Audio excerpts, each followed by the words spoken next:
नमस्ते दोस्तों, मैं ईश्वर ज्योति आज की बात में आप सबका स्वागत करती हूँ। आइए आज की बात कर लेते हैं। आज बड़ा ही अच्छा दिन है, बुधवार का दिन है। बुधवार के दिन मेरे गणपति जी को ध्याते हैं, तो गणपति जी की पूजा कीजिए, आराधना कीजिए, उनके मंदिर जाइए, उनको दूर्व चढ़ाइए, उनको गुड़हल का फूल जो उनको प्रिय है वो चढ़ा सकते हैं, और मोदक का भोग लगाएं और मंत्र जाप करें, ओम गण गणपते नमः। इस तरह से आप आज के दिन व्यतीत कीजिए।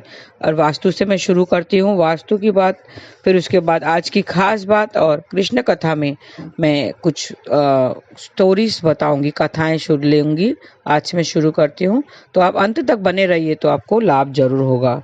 वास्तु की बात कर लेते हैं कि घर में शिव जी की तस्वीर कहाँ लगानी चाहिए और कौन सी लगानी चाहिए। उत्तर दिशा भगवान शिव का प्रिय दिशा है। उत्तर दिशा वैसे भगवान की दिशा होती है, तो शिव जी को भी बहुत प्रिय है। शिव जी की तस्वीर उत्तर दिशा में लगाएं। और उनकी कौन सी तस्वीर लगानी चाहिए? शांत और ध्यान मुद्रा वाली तस्वीर ही लगाएं। और या तो परिवार के साथ बैठे हुए शिव जी की तस्वीर लगा सकते हैं। अगर दाम्पत्य जीवन में कुछ अनबन चल रही है, आपके रिश्ते खराब चल रहे हैं, या बच्चे आपके नहीं सुनते हैं, आप नहीं चलाते हैं, तो आप अगर शिव जी के परिवार की तस्वीर, शिव जी की उसके साथ परिवार के साथ उनकी तस्वीर अगर लगाएंगे, तो वो आपका दाम्पत्य जीवन, जो परिवार का जो है, वो जीवन सुधर जाएगा। और शिव जी की रौद्र रूप वाली तस्वीर कभी नहीं लगाना चाहिए। जो रौद्र मुद्रा में है, गुस्से वाली है, वो कभी नहीं लगानी चाहिए। उससे नेगेटिविटी फैल जाती है घर में। तो ये थी वास्तु की बात। तो आज द्वादशी तिथि आज दोपहर 2:03 तक रहेगी, फिर त्रयोदशी तिथि लग जाएगी। आज तिल द्वादशी का व्रत किया जाएगा। कल एकादशी भी किया था, षट तिला एकादशी थी, जिसमें तिल का बहुत महत्व था। उसी तरह आज जो माघ मास की जो द्वादशी तिथि आती है, उसमें भी बहुत महत्व है इसका, तिल का। माघ के कृष्ण पक्ष और शुक्ल पक्ष की द्वादशी का बहुत ही महत्व है। तो आज के दिन तिल का उपयोग करते हैं और तिल का दान करते हैं, तो तिल द्वादशी व्रत करते हैं। माघ द्वादशी के दिन उपवास करके तिल से विष्णु जी की पूजा करते हैं।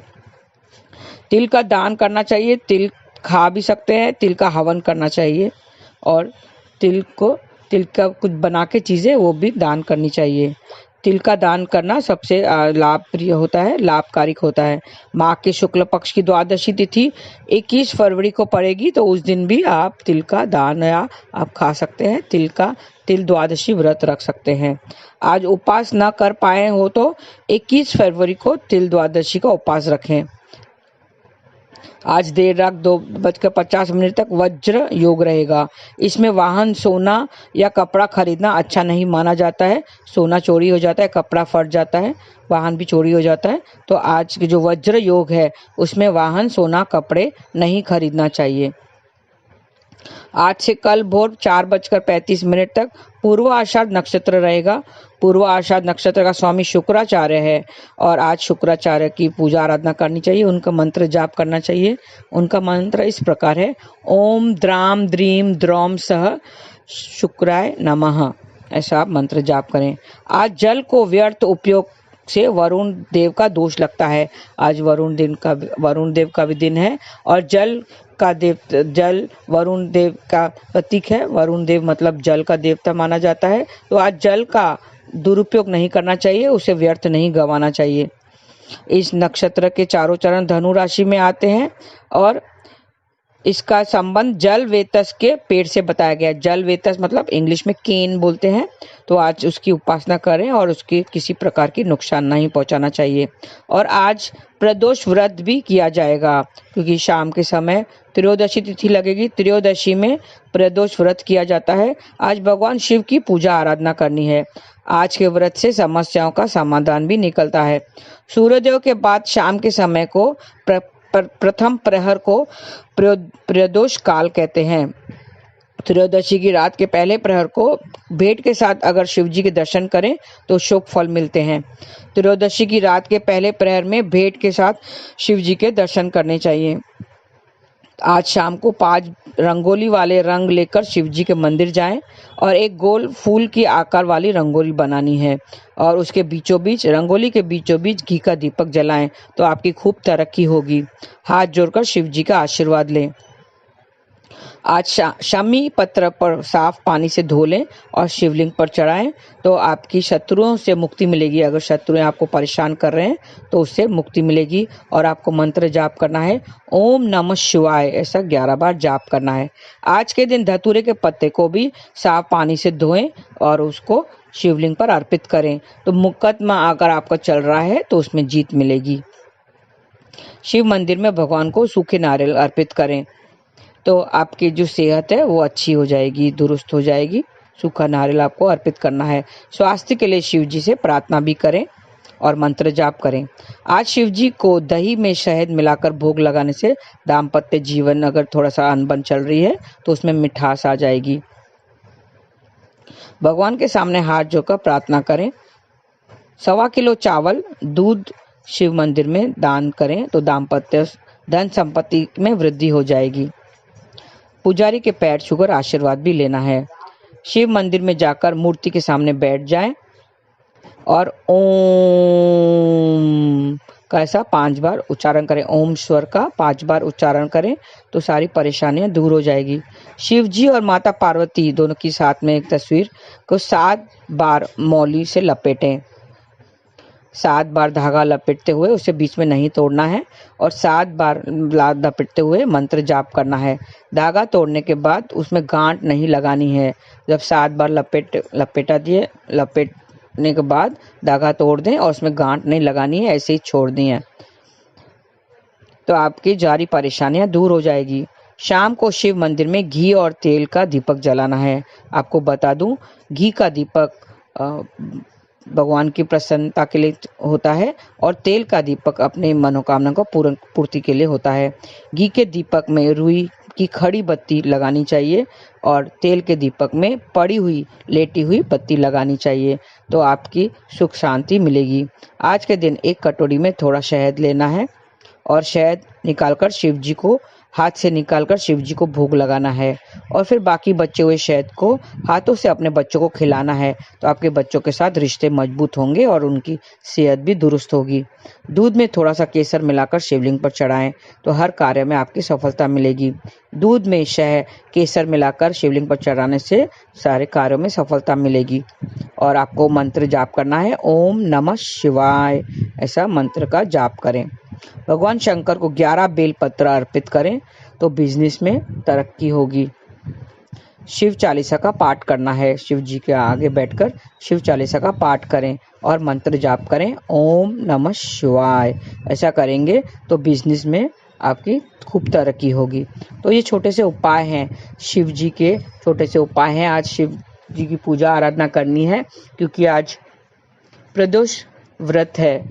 आप संध्या के समय प्रदोष काल में आप प्रदोष व्रत करेंगे और शिव जी के मंदिर जाके ये सब उपाय करेंगे तो आपके मनवांछित सब पूरे होंगे। ये थी आज की बात। अब कृष्ण कथा में हम कुछ नया चालू करते हैं। कृष्ण कथा में हम लेंगे भक्त माल की कथाएं, भक्तों की कथाएं लेंगे, जो भक्त हुए हैं उसकी कथाएं हम लेंगे। तो पहली कथा में बताती हूँ, भक्त माल की कथा। गीता है ही भक्तों के लिए, गीता भक्तों के लिए ही है। ये भाव है प्रेम का। एक भक्त था, भक्त रहा था श्री त्रिलोक सोनार। उसका नाम श्री त्रिलोक था। सोनार उसको कहते थे क्योंकि वो सोने के जेवर बनाने का काम करता था। जो सोने के जेवर बनाने का काम करता है उसको सोनार कहते हैं, इसके लिए उसका नाम श्री त्रिलोक सोनार था। उसकी कथा सुनाते हैं, जरा ध्यान से सुन लेते हैं। सोने का जेवर वो खूब अच्छे से बनाता था। जो सोने का जेवर बनाता है उसे सोनार कहते हैं, लेकिन पूरा मन उसका कृष्णमय था। सुबह शाम वो हरे कृष्ण कृष्ण कृष्ण हरे हरे, हरे राम राम राम हरे हरे, ऐसे उसका नाम जपता रहता था। दिल से सबके लिए सेवा करता था, दिल से सेवा करता था, साधु संतों की सेवा करता था। जो भी आता था उसके दर पे उसको खाली नहीं भेजता था, उसके साधु संतों की सेवा करता था। सारा दिन उसका कीर्तन भजन में ही निकल जाता था। यह अपना भाग्य समझता था कि जो साधु की उसको सेवा करने का मौका मिलता है। वो अपना भाग्य, अपने आप को खुश नसीब समझता था, भाग्यशाली समझता था। जब उसके यहाँ पर साधु संत अगर कुछ आज दरवाजे पे आते थे तो उसको अपने आप को भाग्यशाली समझता था। वो बहुत खुश होता था और उसके हाथ की कटी गिरी हुई बहुत अच्छी बनती थी, हाथ से जो भी वो बनती थी चीजें, कारीगरी उसकी बहुत अच्छी बनती थी। तो चारों तरफ उसकी प्रतिभा के सब नाम फैल गया था। राजा के कानों तक भी उसका नाम पहुंचा। राजा ने उसे अपने महल में एक दिन बुलाया और कहा कि अगले महीने मेरी बेटी की शादी है, मुझे 2 पायल बना कर दो। और उसने कच्चा सोना उसके सामने रख दिया। त्रिलोक जी ने उस सोना लेकर, धन्यवाद कहकर सोना लेकर अपने घर को गया। सोना अपने घर पे ही रख दिया और वो साधु संतों को खुश करने के लिए सत्संग में चला गया। वो सोना उसको घर पर ही पड़ा रहा। 5 दिन पूरे निकल गए। वो सत्संग में ही रहा, भजन कीर्तन करता था, नाम जाप करता था, कृष्णमय था। एक बार जिसका नाम की धुन लग गई ना जिसको, वो फिर उसके मुख कर नहीं सकता है। फिर उसका पूरा दिन उसी में ही निकल जाता है, कैसे निकल जाता है उसे पता नहीं चलता है। फिर कुछ याद आता ही नहीं है। अगर मन में कृष्णा अगर बैठ गया, कृष्णा की नाम की धुन लग गई तो और कुछ याद आता ही नहीं है। नाम का इतना असर है, बहुत जबरदस्त होता है। एक बार वो नियम अगर बन गया, अगर नाम लेने का नियम बन गया ना, तो फिर नींद भी नहीं आती है। उसे पूरा सब जगह कृष्ण ही कृष्ण दिखता है और कुछ दिखाई नहीं देता है। हम जब भी फ्री होते हैं तो हम क्या करते हैं, हम मोबाइल उठा लेते हैं। जहाँ टाइम मिला हम मोबाइल उठा लेते हैं और उसे छोड़ते ही नहीं है। फिर हमारा दिन कैसे निकल जाता है पता ही नहीं चलता है। उसी तरह अगर नाम की धुन लग गई ना, तो माला हाथ से छूटती नहीं है। तो जब देखो माला ही हाथ में रहती है। सुबह शाम हरे कृष्णा करते रहते हैं। टाइम कहाँ निकल जाता है पता ही नहीं चलता है। टाइम मिले तो माला लेना चाहिए, पूरा दिन माला जपते रहना चाहिए। लोग अपना वक्त यूं ही गवा देते हैं, मोबाइल हाथ में लेकर पूरा दिन यूं ही गवा देते हैं। लोग कहते हैं कि क्या राम राम राम करते रहते हो, राम राम करने से क्या राम मिल जाएगा? तो अगर दूध बोलोगे तो क्या दूध मिल जाएगा?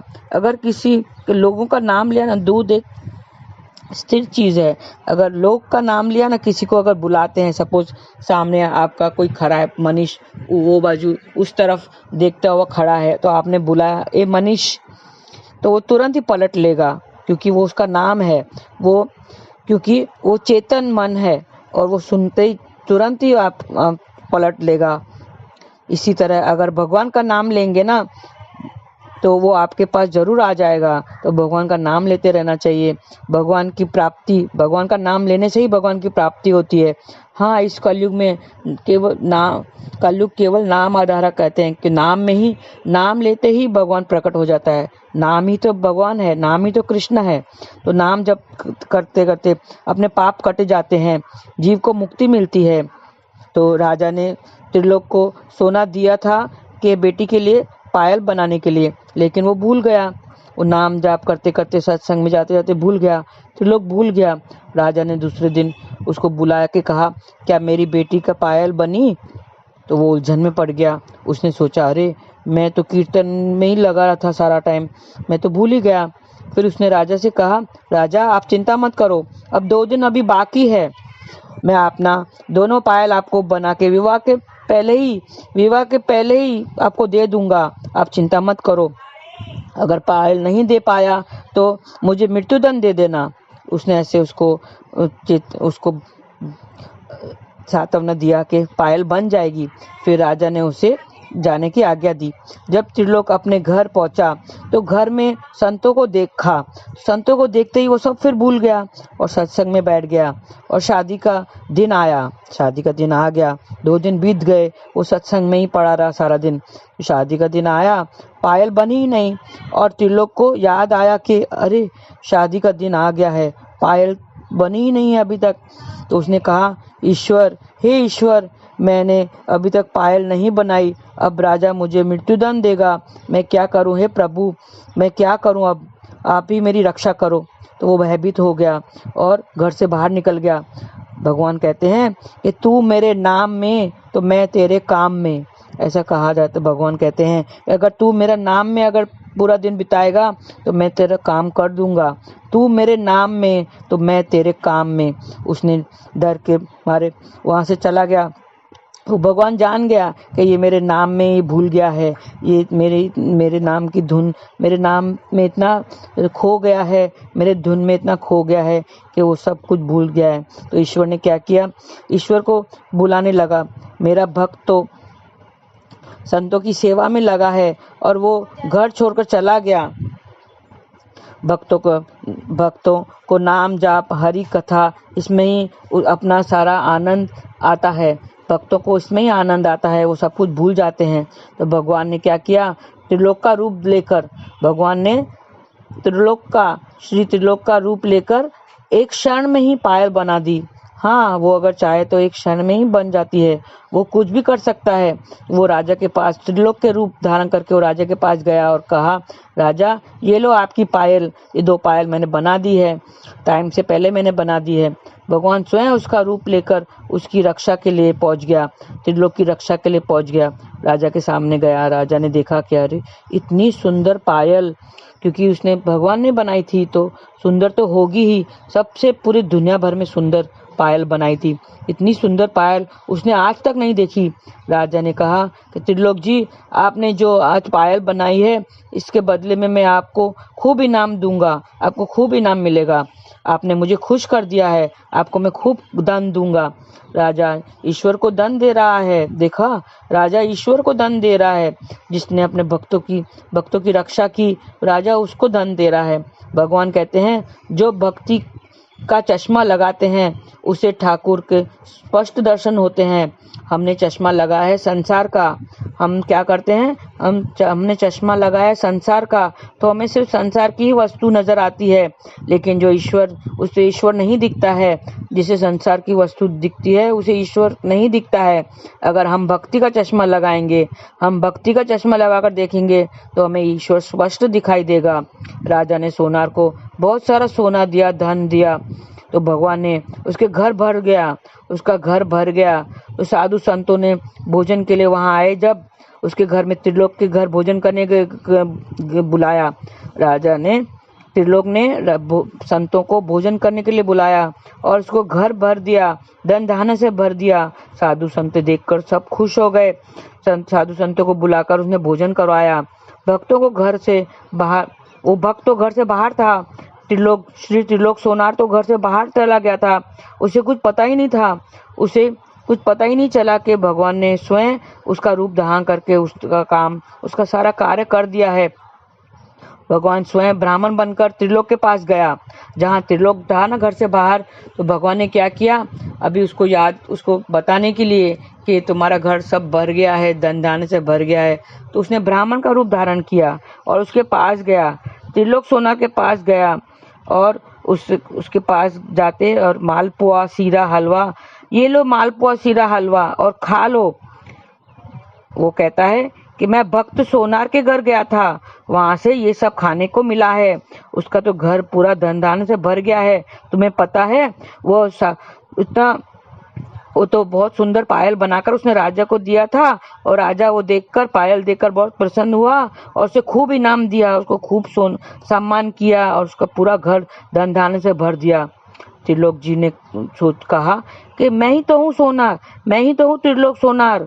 हाँ, मैं ही हूँ त्रिलोक सोनार, मैं तो यहाँ हूँ, मैं ही हूँ सोनार। तो ब्राह्मण ने कहा, अच्छा तुम ही हो सोनार? अरे, तो वो सोच में पड़ गया। इतना कहकर वो वहां से अंतर्ध्यान हो गया। वो ब्राह्मण जो भगवान ब्राह्मण के रूप धारण करके आए थे, वो वहां से अंतर्ध्यान हो गए और श्री त्रिलोक सोनार घर गया तो उसने देखा कि घर धन धान्य से भरा हुआ है और वो बहुत खुश हो गया और उसको पता चल गया कि ये सब मेरे ठाकुर जी की लीला है, ये सब मेरे प्रभु ने ही किया है। उसने मेरी जान बचाई है और क्योंकि मैं भूल गया था पायल बनाना, उसने ही मेरा कार्य पूरा किया है। ये तो उसे पता चल गया कि ये सब प्रभु की, ठाकुर की लीला है। तो आप ये कथा सुन के आप उनको समझ गए होंगे कि भगवान क्या कहता है कि अगर तू मेरे नाम में तो मैं तेरे काम में। अगर तू मेरा नाम लेता रहेगा, मेरा नाम जाप करेगा, तो आपके सारे कार्य सब पूरे हो जाएंगे, आपके सब पाप सब दूर हो जाएंगे, सब कष्ट दूर कर दूंगा। खाली नाम लेते रहो, मेरा नाम जपते रहो और मुझे मेरे पास आ जाओ, तो मैं तुम्हारा सारा काम, सारे दुख दर्द दूर करूंगा और तुम्हारे सारे काम मैं करूंगा। तो अब ये एक भक्त था। ऐसे में बहुत सारे भक्तों की कथा मैं अभी रोज एक एक कथा सुनाऊंगी। आप मेरी वीडियो से बने रहिए, कृष्ण कथा से बने रहिए और लाइक कीजिए, शेयर कीजिए, फॉरवर्ड कीजिए, दूसरों को भी इसका लाभ उठाने दीजिए, दूसरों को भी समझने दीजिए, सुनने दीजिए, क्योंकि श्रवण करने से भी लाभ मिलता है।